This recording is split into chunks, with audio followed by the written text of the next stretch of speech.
ټولو پښتنو ته ټولو مسلمانانو ته د غټ اختر مبارکي ورکوم او دا دعا کوم چې الله تعالی دې دا اختر خیر خیریت سره تیر او د ټولو د خوشحالۍ باعث وګرځي. کوم چې تاسو خبر وکړه تھریډس خو زموږ د سیمې کې که وګورئ نو د ډېرې مودې نه دا شی را روان دی او بنیادي طور باندې د دې هغه روکاو یا د دې هغه توړ چې دی هغه امدا دی چې سیاسي لیډرشپ به خپل عوامو سره ځان نور هم نږدې کوي ځکه چې د دې خلکو هغه انتها پسند دي که هغه دهشتګرد دي د هغوی بنیادي مقصد هم دا وي چې یاره د لیډرشپ او د عوامو په منځ کې داسې خلا پیدا شي چې هغه خلا هغوی ونیسي او د هغې ټول امدا دی چې څومره زیاته سره رابطه خلکو سره ساتي خلکو له حوصله ورکوي او دا د قیادت دی وخت ضرورت دی چې هغوی یو داسې کردار ادا کړي چې خلکو له حوصله ورکړی شي او دغې لپاره دا لازمي ده چې که هغه اختر وي که هغه جنازه وي که هغه واده وي څه دغه وي چې په هغې کې مونږ لاړ شو او خپل یو کردار ادا کړو. تاسو وګورئ الف خان صاحب دا ستاسو خبره صحیح ده چې ډېر موده وشوه چې دلته کې ترقیاتي کارونه بلکل سټاپ شوي که نور څه نه هغه مینټیننس خو کم از کم چې کېږي چې کوم هغه زاړه تارونه چې هغه خو بدلېږي که نه دا د وابډې ذمواري ده دا د حکومتونو ذمواري ده دا د کوم ایم پي ایز ایم این ایز چې ناست دي دا د هغوی ذمواري ده چې هغوی د دې شي تپوس وکړي خو بدقسمتۍ نه هلته کې داسې خلک راغلي دي چې هغوی وایي چې بس مونږ د صرف دغه یو کس چې په جیل کې دی چې د هغه روباسل راغلي و نور د عوامو کوم مسلې چې دي د علاقې چې کوم مسلې دي هغې طرف ته توجه نشته. بیا ورسره زمونږ دلته کې صوبې حکومت هم بدقسمتۍ نه داسې دغه ته شی لاړ چې حکومت نومي شی ښکاري نه او د هغې د وجې نه که تاسو وګورئ نو محکمې سرکاري افسران هغوی عوامو ته ځان جوابدeh نه ګڼي. دا زموږ د سیاست زموږ د پارلماني سیاست یو بنیادي یو دغه دی چې عوامي نمایندګان چې دی هغوی دا دغه کوي چې د ادارو کې چې کوم سرکاري خلک ناست دي چې هغوی عوامو ته دغه شي جوابدeh شي د هغې لپاره یو کردار ادا کوي. هغه شی ختم شوی دی او د هغې د وجې نه که تاسو ګورئ نو رس رضا د حالات خرابېږي لګیا دي او هغه شانتې د عوامو پذیرایي په سرکاري دفترو کې نه کېږي د هغوی کارونه هم نه کېږي بلکې زه خو به دا ووایم چې کوم طریقې سره سسټمیټک طریقې سره کرپشن لګیا دی هغه رس پای کې اضافه کېږي لګیا ده او پوسټینګ ټرانسفر په پیسو باندې کېږي اپوینټمنټس په پیسو باندې کېږي ترقیاتي کارونو کې کمیشنونه اخیستل کېږي نو دغه یو سلسله روانه ده او د هغې د وجې نه زموږ صوبه چې ده هغه ډېر وروسته پاتې شوه. مونږ خو خپل هم اختر پسې سمدس یو اګاهي مهم شروع کړو لګیو چې هغې کې به د صوبایي حکومت چې کم ناکامۍ دي کم د دوی چې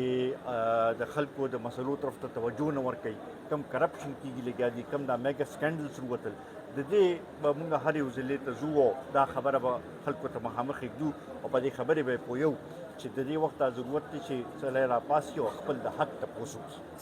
دا زیاتې دی بلکل ګوره دا دغه محکمې لپاره هم دا ټیک نه ده ځکه چې هغوی خو ګوره که وګورئ نو د ګیس محکمه بنیادي طور باندې ګیس خرڅوي چې هغوی کنیکشن یې نور ولګي ګیس به خرڅوي نو د هغې به ریکوري ورته کېږي دا دومره پایپ لاینس چې واچولی شي دا دومره خرچه چې پایپونه باندې وشي د هغې ریکوري خو همدې طریقې سره وکېږي نو په کار دا ده خو دا ډېر عجیبه یو سوچ راغلی دی او خاص کر بیا زموږ صوبې کې چې هغې کې د خپل ضرورت نه زیات ګیس پیدا کېږي په کار چې دلته خو دا مسله نه وي هغه صوبې چې کوم یو کې ګیس نشته هغوی ته ګیس پوره میلاویږي او چې کوم ځای کې ګیس پیدا کېږي هغې ته کم دغه کېږي نو دا یو ډېر عجیبه ناانصافي روانه ده. دیکھیں ابھی جو آنے والا وفاقی بجٹ یا صوبائی بجٹ میں تو یہ سمجھتا ہوں کہ مجھے کوئی امید نظر نہیں آ رہی کہ اس میں عوام کو ریلیف دیا جائے گا. چاہیے تو یہ کہ عوام کو ریلیف دیا جائے. میں سمجھتا ہوں کہ اس وقت اگر آپ دیکھیں تو حکومت کی غلط پالیسی کی وجہ سے آرٹیفیشلی ڈالر کے ریٹ کو بھی اوپر رکھا گیا، حالانکہ میں سمجھتا ہوں کہ اس کا اصل ریٹ اس وقت 240 کے لگ بھگ ہے۔ اگر یہ اس پہ آ جائے تو آپ کے قرضے بھی کم ہو جائیں گے اور عوام کو ریلیف بھی اس سے مل جائے گا، کیونکہ اس سے ریلیٹڈ پیٹرولیم اور پیٹرول ڈیزل کے ریٹس ہیں، اس سے بجلی کے ریٹس ہیں، باقی چیزوں پہ، تو سب چیزوں کے اوپر اس کا فرق پڑ سکتا ہے۔ لیکن یہاں پہ ایکسپورٹرز کو خوش کرنے کے لیے آرٹیفیشلی ڈالر کا ریٹ 282 پہ رکھا جا رہا ہے۔ پوری دنیا میں ڈالر کا ریٹ کم ہوا، ہمارے پاکستان واحد ملک ہے پوری دنیا میں جدھر ڈالر کا ریٹ بڑھا ہے ان 3-4 مہینوں میں۔ تو یہ کچھ سمجھ نہیں آ رہی اس طرح کی پالیسیز کو مد نظر رکھتے ہوئے کہ جس میں عوام کے کو ریلیف دیا جائے، اس کی طرف توجہ دینی چاہیے۔ انہوں نے سب کچھ IMF کے ساتھ جوڑ کے رکھا ہوا ہے اور اس سے مسائل حل نہیں ہوں گے۔ میں سمجھتا ہوں کہ ان کو چاہیے کہ ٹھیک ہے IMF کا اگر لون کی اور اس کی ضرورت ہے، لیکن پھر ان کے ساتھ بات بھی کرنی چاہیے کہ بھی لوگوں کو بھی ریلیف ملنا چاہیے، تب جا کے مسائل حل ہوں گے۔ اور اسی طرح مرکزی اور صوبائی حکومتوں کو اپنے اخراجات بھی کم کرنے ہوں گے تاکہ عوام کو ریلیف دیا جا سکے۔ تو اس طرف توجہ دینے کی ضرورت ہے، ابھی تک ہمیں یہ نظر نہیں آ رہا۔ پہلے تو میں آپ کی وساطت سے یہ سوال کرنا چاہتا ہوں کہ جب سے یہ صوبائی حکومت آئی ہے آج تک تو یہ صرف دھرنوں، احتجاجوں اور اسلام آباد کے اوپر چڑھائی کے لیے اجلاس بلاتے تھے، اس کے لیے تو کوششیں کرتے تھے، لیکن صوبائی حقوق کے لیے آج تک آواز نہیں اٹھائی۔ اس سے پہلے کچھ عرصہ پہلے گورنر ہاؤس میں صوبائی حقوق اور NFC ایوارڈ کے حوالے سے ایک آل پارٹیز کانفرنس ہوئی، اس میں انہوں نے بائیکاٹ کیا۔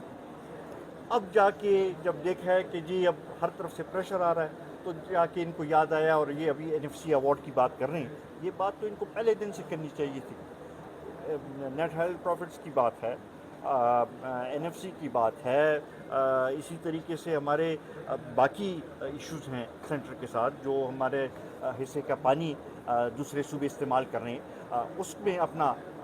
حصہ لینا چاہیے، اس پہ بات کرنی چاہیے۔ لیکن آج تک ہم نے صوبائی حکومت کو اس طرف توجہ دی نہیں دیکھا کہ انہوں نے اس ایشو کی طرف توجہ دیا ہو۔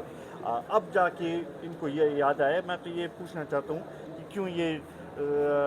تقریباً 2 سال مکمل ہونے کو ہیں، یہ 2 سال آیا یہ ان کی ذمہ داری نہیں تھی؟